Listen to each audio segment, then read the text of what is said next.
going on YouTube? This is Greg Ferris back here at Ferris for Fitness, and today I wanted to make a quick little summary of my thoughts, my reflections and everything on just having a YouTube channel for 1 year.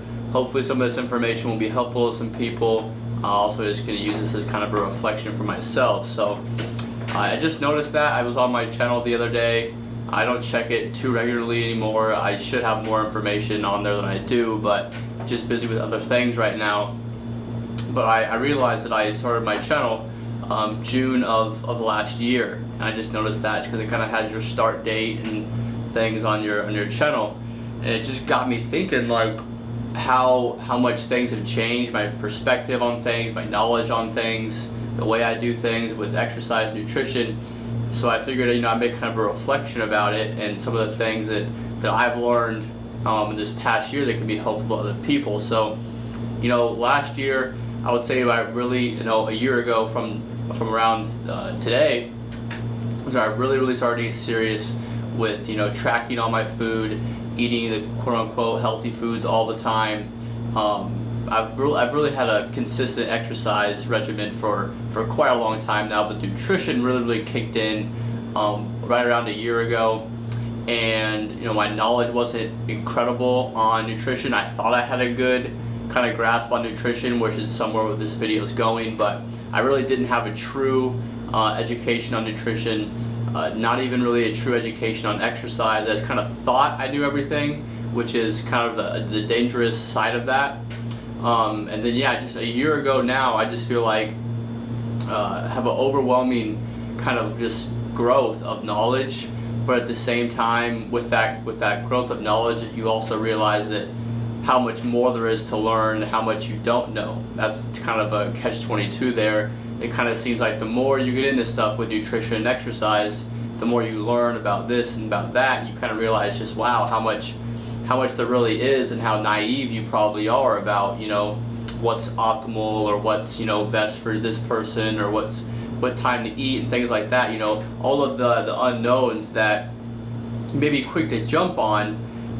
Just here, like a quick fitness fact, like fasted cardio is superior, so you just run with that, but you have kind of no background in cardiovascular system, or sorry, you don't have any background in exercise, you don't have any background in metabolism, you don't have any background in like substrate metabolism and things like that. So you just kind of take that fact, or that opinion you hear from someone or reading a magazine, and take it for fact. And that's kind of how I started doing things. That's probably how most people started doing things. And I think that's why a lot of us start channels, to try to get out the scientific information. I realize that not everyone values that, and even I think there is to a point where science hasn't broken into a lot of the things that we do with exercise, nutrition, especially when you're just talking about body composition.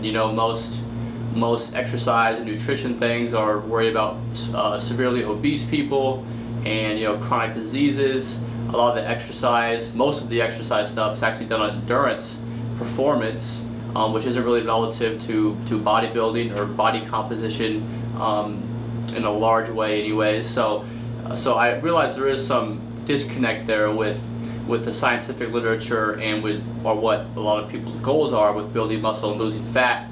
But there are some definite things that we kind of know are going to be leaning towards optimal, and then some other things that just seriously don't make sense or aren't necessary. That's another good way to put it. But I always encourage everyone to get a variety of information from a variety of different sources. I follow a lot of different YouTube channels. I can't say at this point, this doesn't be me being arrogant or anything, but at this point I really don't learn a lot from following other channels. I more so learn more from my university classes and just reading on my own, following the people that I do and taking the perspective that I do. And if you follow my channel, you probably know that most of my training techniques and also nutrition things, I just follow pretty, it's simple, but it's also a scientific based approach. But like I said, there's always areas that science hasn't touched upon, and I'm willing to admit that there may be something that a person is doing that science hasn't gone into yet, and you can't be so so close to say that, oh, well, that doesn't work because science hasn't proved it. You know, there's a lot of things that haven't even been tested by science, so you really can't say if that's best or not. But for the most part, you know, I do my research, I look at the research, I read the books, and come up with protocols and recommendations and things that I want to do with my own physique, based mostly off that. But kind of got off on a tangent there. But anyways, I wanted to make this video about just how far you can really come with your knowledge about anything, and how far you can grow in just a year. You know, a year ago, and this isn't a bash on anyone that still does these things, but you know, a year ago I was eating, you know, every 3 to 4 hours, you know, all complex carbohydrates.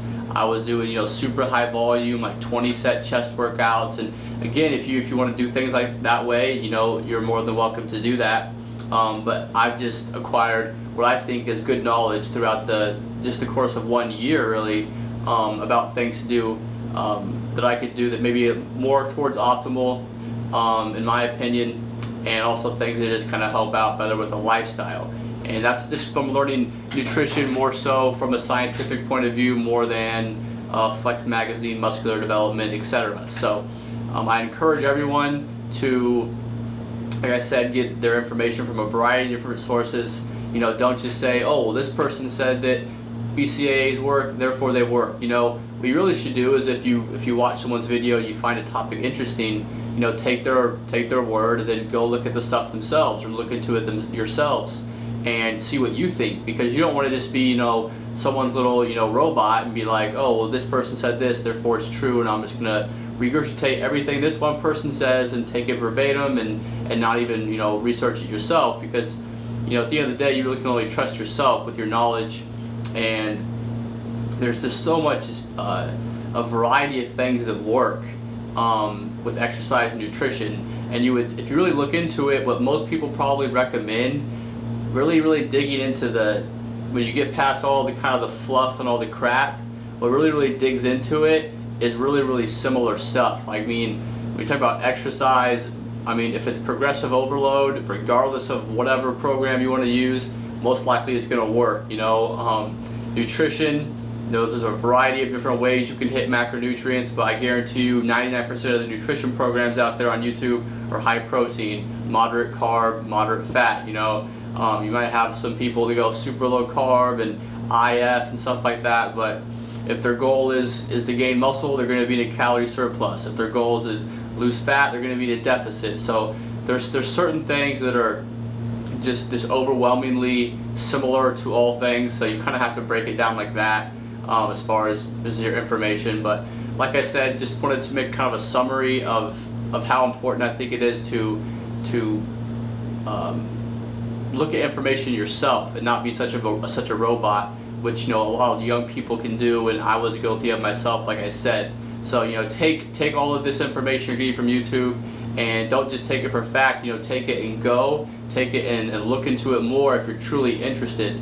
You know, I get a ton of questions on inbox and stuff daily, just throughout life, and it's just like really basic information that people could probably find themselves. They just Googled it. You know, I understand that some people, you know, value certain people's opinions about things, and they may not have the background to judge something, but you should always try to look for that answer first yourself, or, like I said, get that information from someone else and then kind of double check it is what I would recommend. But so to all you young people out there who may not have a great grasp on nutrition or exercise, and you look at these people who seem to have it all figured out, you know, if you talk to anyone about it, they're most likely going to tell you that there's some certain underlying principles like I talked about, but there's a lot of stuff we just don't know. So I encourage everyone to listen to everyone's opinions on YouTube, or whatever books you want to read, or however you want to take your information, and come up with your own conclusions. I think that would be probably the best advice that I could give someone as far as a way to pursue their goals. So like I said, my channel is going to be mostly scientific information, so if you don't value that, I'm not going to, you know, get all angry at you. You're just probably not going to take a lot of stuff out of my channel. So that's it, guys. My 1 year on YouTube.